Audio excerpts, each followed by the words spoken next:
Janet is a really short-statured woman, barely 5 feet tall. She would be easily overlooked in a crowd if she weren't so beautiful and perfectly shaped. Sometimes I call her my fairy pixie. She shines with energy and positive enthusiasm. Her face actually glows, and her eyes sparkle with happiness. All our 22 years of married life have been filled with her sparkle and tireless work raising our 2 now young adult children. She can be witchy, meaning she wants her way regardless, but we usually talk it through, and then she gets her way. I understand what it is all about. We have shared joys and sorrows together.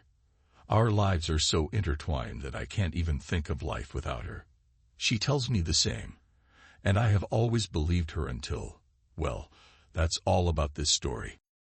I find myself in southwest England, helping a fellow general practitioner in his practice. I'll be here another 11 months until my 1-year contract runs out. Through friends, I found out that Great Britain was recruiting international physicians for its National Health Service. This opportunity provided me with the perfect retreat from reality and space for my cheating wife. At 44, the same age as my wife, I still have lots of life ahead of me. Life alone possibly, if not alone, then certainly life terribly disrupted by events that recently came to my attention. I had a small cottage, typical English countryside, and only a quarter-mile from the office I worked in. I could walk or bicycle to work. My salary was adequate, and the working conditions were perfect for me.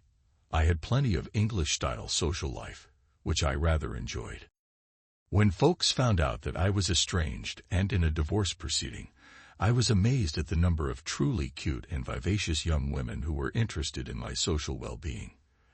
As of right now, I limit my social life to group activities, which included a few double dates, and I haven't even kissed any lassie yet. I really didn't want to. I wanted my wife back big time.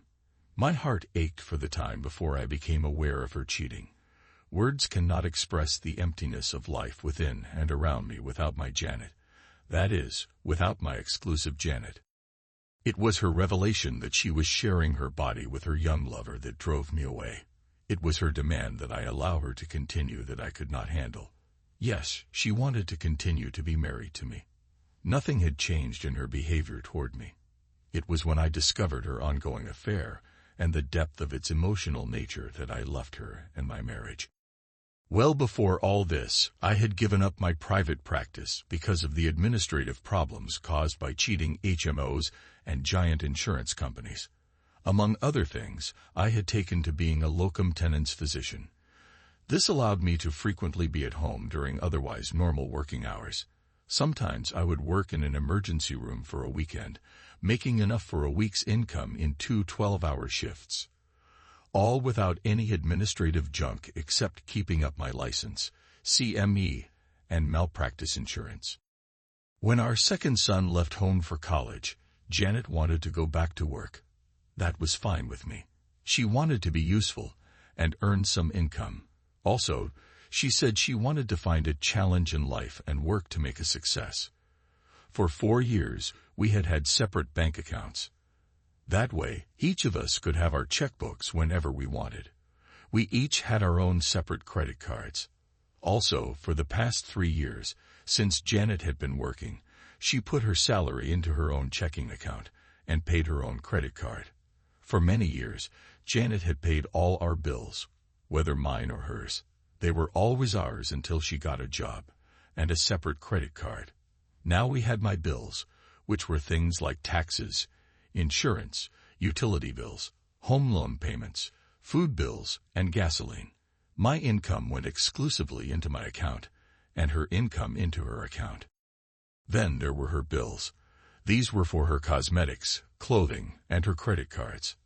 I never bothered to look at her bank statements or credit cards. I trusted her, and she never asked me for money anymore. As a result of our both working, even with the kids' college expenses, we began to put more money away for retirement in our separate IRAs. Other than our separate income and expenses, we continued to share everything in common. Our sex life was vanilla and not frequent enough for me, but I had no real complaints. She was still energetic in bed, but we had decreased frequency to not even twice a week. Sometimes she wanted me to do things that I just couldn't do. She wanted me to play dom and sub with her. When she told me what it was, I just couldn't do it. I felt like I would be humiliating her. After a couple of times of pillow talking about it, we just dropped the subject. It all sounded so kinky to me. Calling one master or slave was degrading to me. I discounted this to just normal fantasy stuff. Janet worked for a large group of physicians. This group was a major off-campus site for medical students and even residents to take preceptorships. As a result, medical trainees were frequently in the office attached to different doctors. My wife worked as a nurse for two of the family physicians in the group. She had frequent contact with medical students and residents in training. I got home early from work one afternoon while Janet was still at work. As I drove in, I got the mail from the mailbox along with the daily paper. Usually, Janet does this. That way, the mail and paper are sorted out and ready for me to read when I get home. After getting a Diet Coke and a handful of animal crackers, I settled in on my lounge chair to read the mail. In the mail was her statement from her private credit card bank. For no particular reason, I opened it. Perhaps I was looking for one of the numerous, sometimes interesting, commercial offers for unneeded trinkets that accompany the payment due statement. I perused her short list of bills. One caught my eye. It was a bill from a local third-rank motel for a one-day charge. I looked again and saw a series of dates and charges for the same motel. I had no idea what this was all about. I got up to go to my den to check my work calendar. The charges were all on Wednesdays of last month. I gasped. As I then checked my day planner, I had been in town every one of those days, working in an emergency room on a noon to midnight second coverage shift. Janet had also not left town. She had been home. When I arrived shortly after midnight every early Thursday morning, something in my gut squeezed down on me. I could not think of a reason for these bills other than sinister infidelity happenings. Never in my worst nightmares could this scenario occur. Yet here it was, staring me in the face. The statement mocked me as if laughing at my trust in my wife. My first reaction was to look to see if this was only last month. I knew where she kept her statements, in a desk drawer in the master bedroom. She made no special effort to hide these. I guess that helped my trusting her. I had no reason to look at them, and therefore had not done so before. Her drawer, where she kept the past statements, was my next stop. She obviously trusted me not to look at her statements as they were neatly filed and easily accessible. In the second left drawer, I got out the previous month's statement. Yes, every week there was a bill from the motel. Usually it was a Wednesday, but not always. I compared the dates with my work calendar, and each was when I was either out of town overnight or working until midnight. Finding the month previous, I verified that there were another 4 weekly bills from the same motel. I went back to the January statement some 8 months ago. There, to my dismay and horror, were 3 weekly bills from the very same motel. Also, there was a bill from a 4-star restaurant for over $100 meals and alcoholic beverages itemized. I was sure that I had not eaten there with her. The bill was too large for just one person, so she had paid for at least 2 people's dinner. I had a pattern of bills at a motel. Janet had not told me anything about these. I had no reason to question her until now, as I knew nothing about them. Tonight I was going to confront her and get an explanation. I put everything back in place and went to my den and computer to try to make sense of all this. Already, I knew the answer but had to get her to verify it. I had to make plans immediately and set about doing the needed. I got my suitcases from the attic, along with 2 clothes bags. I put these in my bedroom closet, as I figured last night was my last night in this house with her. I ordered pizza and salad to be delivered. The table was set with our good china and real silverware, along with candles and wine glasses. I straightened up the great room and cleaned the kitchen. My nervous actions allowed me to do something with my hands while my heart and mind raced in 1,000 directions. My perfect life had come to a crushing end. My trust had been misplaced. I wondered for how long this had been going on. The who and why overwhelmed my mind into a numbed sense of nothingness. Obviously, our lives had become untwined, and now I was floating around in life without my mooring. After all, she was home and life to me. I heard a car come up the driveway. The doorbell rang, so I knew it was pizza delivery. He left, leaving me with a hot pizza, cold salad, and a bottle of chilled Chardonnay. The wine went into the cleaned refrigerator, the pizza into the warming oven, and the salads into 2 dishes in the refrigerator ready for serving. I heard my wife's car arrive. As the garage doors opened and shut, she was in the house. As I welcomed her with a warm hug and kiss, for a moment I forgot anything could be bad between us. Having her in my arms was my life and my home. The dark thoughts crashed back in, and I disentangled from her arms, pushing her away gently but definitely. "Janet," I tried not to let my voice waver. "I have a pizza dinner for us tonight. Go wash up as I serve it all up." "What's the special event, John?" she inquired with a twinkle in her eye. "Just go wash up, Janet," I urged her. As I turned toward the kitchen, I checked for her latest credit card statement, still in my trousers pocket, to be sure I had it. We sat and enjoyed the pizza, salad, and wine. I poured a second glass for myself and offered her a fill-up, which she took. I rarely had a second glass, but tonight I felt the need. "You are outdoing yourself, John," she giggled.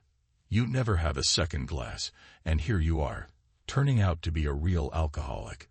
She giggled and lightly kicked me under the table. We bantered lightly as we finished the meal. "Let's clean up and have a coffee. Janet, I had a little light dessert and a subject for conversation." We cleaned the table, put the excess pizza into the oven, and corked the wine for the refrigerator. The coffee had brewed, and I produced some light little dolly cake squares. I knew these were her favorite dessert. I didn't particularly like them. They tasted too artificial for me, but were perfect for tonight. I thought, sweet on the outside. She liked them, but I was revolted by the inside taste. It reminded me of what might be coming in a moment or two. Usually, when we have a subject to discuss, we sit next to each other on the couch. This time, knowing it was going to be a confrontation, not a problem-solving discussion, I suggested we sit at the table again, facing each other. We sipped coffee as she dug into her tiny piece of sugar-coated cake. I had no taste for these, and didn't even break one open with my fork. I just diddled with it, feeling increasingly nervous. Reaching into my pocket, I produced the envelope from her credit card bank. I took out the statement, unfolded it, and said, "This came today." I opened it. I have never done this before, but I guess a little voice was telling me to take a look at it. "Janet, you have way overdrawn your account." I had an awful feeling as I flattened the statement out facing her and pointed to the weekly motel bills. "I fear you have not overdrawn your credit card. It is our trust and marriage account that has been overdrawn." I looked at her intently. She looked at the statement. I had caught her red-handed. She is quick-witted but didn't have an immediate explanation. I continued, "Janet, I checked your other monthly statements going back to January of this year. I can clearly see charges from this same motel almost weekly over the entire year. There are very suspicious charges also." I took a long breath and sat back in my chair, looking her straight in the eyes. "I just want you to be honest with me about these. I have a right, and need to know the truth." She took a long, slow breath and began, "John, I want you to know that I love you very much. I also want to stay married to you. Yes, I have a lover. He is now a first-year resident at the university. We have fallen in love." She began to cry. "At first, we just talked. He was a student on a junior preceptorship with the group where I work. At first, he reminded me physically so much of you 20 years ago when we first met. He made me feel young again. Things progressed. How much do you want to know tonight, John?" "Lots more," I spoke firmly. "He comes from a broken family and never really had a mother. After his grade school years, I guess I became his surrogate mother for a while. Then we became like friends. Then the intimacies began. For the year, we have been frequent sexual partners. I taught him almost everything about sex. I brought experience, and he brought youth, vigor, and an aggressive style to our sex lives. Oh, John, I'm not sorry at all for what I'm doing. I just hope that you will be understanding. I need both of you in my life. I know how awful this sounds, but it is so awesome to me. My sex life has been so wonderful with him. He is an alpha male. He is a true dominant, and I have truly loved being his sub. You know that I like to be the aggressive one in the sex life you and I share. You never dominated me. You never hurt me or struck me or did anything even close to that. You never used nasty language when we made love. He calls me his witch and slut. When I am with him sexually, he owns my body and my heart. All these are an aphrodisiac to me. Now I expect you can understand that, but it's true. When he and I became lovers, he immediately became the dominant, and I had to submit. I was afraid at first, but then I learned to love being his truly submissive sub. The only thing I have refused him is to refuse sex to you. He demanded this, but I stood firm on that point. The only bad thing has been the cover-up on you. I never lied to you, but I never told you either. I have not left you for him, so I haven't broken our promises we made when we got married. I have been here for you for 20 years. She wasn't crying any longer. She was just explaining something to me, as if she had found a new dress that she loved and hadn't told me about. I had not expected her to just come forward and answer the question before I asked them. She was being upfront with me. Janet, has he been in our house? Have you been doing that with him here in my sanctuary? Yes, John, I didn't invite him. He demanded to come here and take me. He said this house is now his, and I belong to him. Of course, I don't actually belong to him all the time. It's only when we are together. I was seething. She had made me into a cuckold. I was heartbroken, but had not given in, not by a long shot. No damn arrogant surgeon was going to do that. They may denigrate us ER docs, but I won't let him humiliate me with my family. No way was that going to happen. I almost spat these at her. My body tightened, and I glared in hatred at her for the first time in my life. I looked at her and reached out to take her hand across the table. If you break this off immediately, I will try my very best to keep our marriage intact. Will you do that? You must be forceful and truthful to him about never seeing him again alone for any reason. Will you call him right now, while I am on the phone with you, and tell him it is all over between you? Oh, John, please don't say that you don't know how much I love him and how much he loves me. I love you too. I need both of you. Janet, my voice took on a more threatening and angry tone. There is no option as far as I see it. You will do this, or our marriage is over. As of tonight, I will not continue to share you sexually with anyone, male or female. You know how I have always felt about this. We have 20+ years and 2 children together. Are you going to throw these away? My life will be destroyed. I will be adrift in life without the only woman I have ever loved and trusted. Please tell me and show me that I am your real man. I waited, but she just shook her head, sadly, looking down at the table. I got up from the table. I put my hands under the table and lifted it up, turning it on top of her. She fell backward with the tabletop on top of her. She screamed in fright. I stomped off to the bedroom and finished packing in silence. I heard her pushing the table off her body. I went to the bedroom door and locked it. I didn't want to talk to her anymore. It took me only a few minutes to complete what I needed from the bedroom.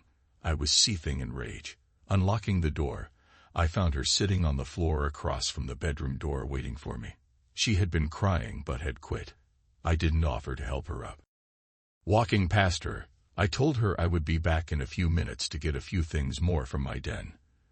The 2 suitcases, the hanging bag, and I made it to the garage and into my car.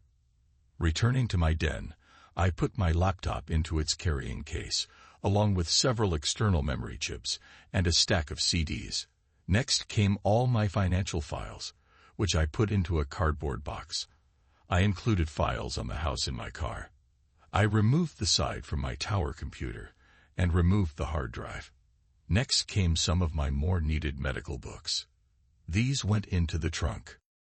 As I came back, Janet was still sitting on the floor in the hall where she had been sitting, as if in a trance, after pushing the table off her. I grabbed her and dragged her to the bedroom, which was a mess by now. I was not careful to pick up after myself, as I usually did. I pushed her onto the bed, then pulled her up to a sitting position. I stood in front of her. I intended to dominate her physically and emotionally, if at all possible. "Janet, I am out of your life as of right now. You can have all you want of your new Dr. Loverboy. I hope he will take care of you, as well as I have. I hope you don't do to him what you have done to me. I will find somewhere else to live.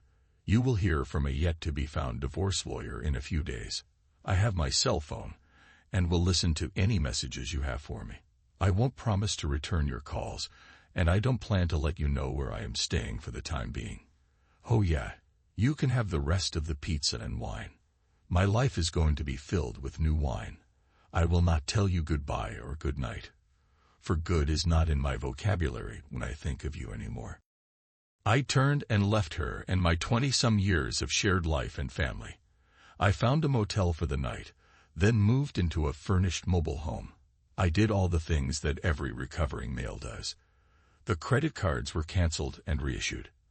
I took her off my bank account. I took care of all the other financial things, including my will and IRA and 513C, with heaviness of heart, yet with my anger not yet fully controlled. I met with a divorce lawyer. He did nothing to encourage me. I had no proof, so I was going to lose big time. I told him I didn't care. Give her half of everything and all the equity in the house, with the stipulation that her lover would never be able to enjoy the house ownership. I would not pay alimony. That part was non-negotiable. Nevermore would I support her. She had her own business, and her lover was a doctor. He understood and started the papers. I asked him to give me the completed papers to serve on her. When he had filed them, Janet and I were recognized as legally separated. Upon the filing of the divorce papers, I continued to work and put my income into a third secret bank account. This made no sense really, as it could be discovered easily, but it made me feel better she would have to look for it. I was not going to cooperate at any level on anything regarding her. I called the kids and told them what had happened. I minced no words, giving them enough details to convince them I was right, and she was totally wrong. They called her and told her they were divorcing her. She would not be their mother anymore. I didn't care if she was hurt. I called her parents and mine and told them the same true story in as much detail as they wanted. A week later, the divorce papers were filed, and I had my copy to take to her. My lawyer said he would formally serve her that evening at 8:00 p.m. I called Janet from my mobile home. She answered right off. "Janet, I am coming over tonight at 7:30 to talk. If you want to talk, this is going to be your opportunity. If you don't want to talk, then I'm coming over to talk to you anyway. John, you are welcome. This is your home, and you belong here. Can I fix dinner for you?" "No, Janet, if we have coffee and some fruit, that will be enough." I hung up before she could say anything else. She was trying to say something, but I had no need to listen to her. I grabbed a 6-inch Subway and diet drink on the way that evening. I had the papers in my pocket. As I rang the doorbell, Janet opened the door, and I walked in. She did not try to hug or kiss me, which I thought was very unlike her, but we were separated, so maybe she was really done with me. I hurt but quickly recovered. "John, I have someone here who wants to meet you." I looked at a young man with a scraggly goatee and a sneering grin. He was easily 6'4" and 230 pounds. Next to my 5'2" wife, he towered over her and me too. I was only 5'7" and a meager 145 pounds. I glared at him, for I knew who he was automatically. Janet had not said she wanted me to meet him, only that he wanted to meet me. I was physically afraid of him. Quickly, my mind turned to means of self-defense if needed. I had never boxed and knew nothing of the martial arts. I was a doctor, pure and simple. I helped people, not fought with them. I remembered the snub-nosed .38 caliber I kept under my old underwear in my bedroom. It should still be there. He approached me menacingly. "Who are you, and what are you doing in my house with my wife here tonight?"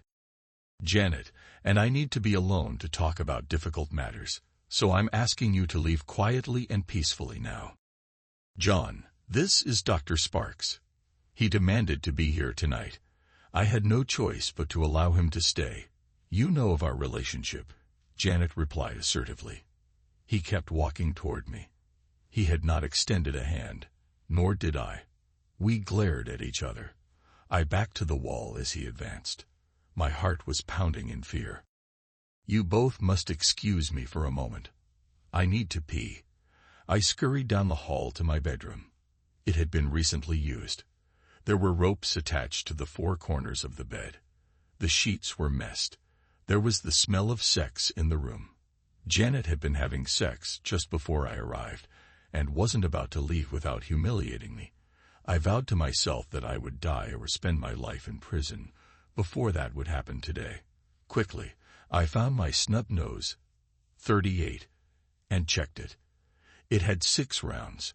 I moved the safety to off and slid it in my right pocket. I returned to the front room. Both of them were seated on my couch. I looked at my watch, and it was 5 minutes to 8. 5 more minutes until the deputy would arrive to serve the divorce papers.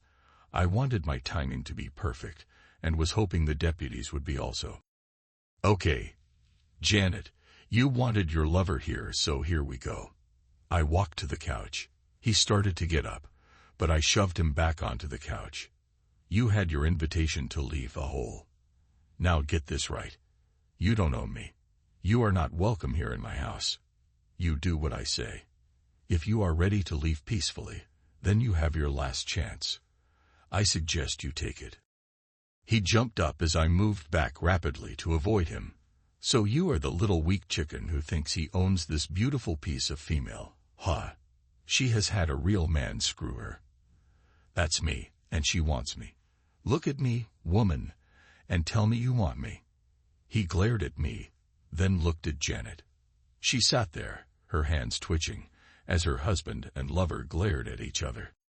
"Yes, I want you, Dr. Sparks, and I want John too. Don't call me Dr. Sparks. My name is Master to you now. Tell me you want me as your real man. I know Chicken here has smelled what used to be his bedroom. Tell me which." "Yes, Master," she faltered as she looked at me. "A hole. The exit door is to your right. Take it and live. You may not walk out of here alive otherwise. That is not a threat. It is a solemn promise." I glared at the hunk standing some 6 feet from me. I threw the divorce papers at Janet. "You adulteress, you are served. These are divorce papers. You will soon be free of me." I looked at the hole. "That's what you wanted, isn't it?" Looking back at Janet, I gritted my teeth and said, "You threw me away. You humiliated me. You lost your children. Your parents have disowned you. And all for a hunk of worthlessness standing over here." I nodded toward the hole. "You wanted and loved being dominated. You wanted to be made into a slut. He will turn you into a common witch. I know his kind. They are arrogant. They think the world revolves around them. He will screw you silly and then throw you away. Then what will you have?" I could see the burning anger in his eyes. "Get out of my house." I yelled at him as he advanced on me. I backed up to the wall. I had nowhere else to go. I slipped my hands into my pants and fingered the gun. I would not fight him on his terms. My hands were useless and the source of my income. He was too arrogant to give any thought that his hands might be injured. My right index finger slid around the trigger, but I didn't pull it or point it at him. I did not want him to know that I had protection. "You slimeball of a chicken," he growled at me. "You are mincemeat. This is my house and my woman. Now you are going to be my man." He smiled a snarl and took another step closer to me. My heart was racing. I wanted him to touch me first. I sneaked a look at Janet, but she did not come to my defense. She sat rigid, as in a trance. "Janet," I stared over at her for a moment. "Call 911 right now, and ask for an ambulance and the police on a stat basis. Slimeball here is going to the hospital or the morgue." I looked back at him and sneered. "Okay, elephant balls, better leave now. This is the third and final warning. You are trespassing. If you touch me, you commit assault, and if you hurt me, you commit battery.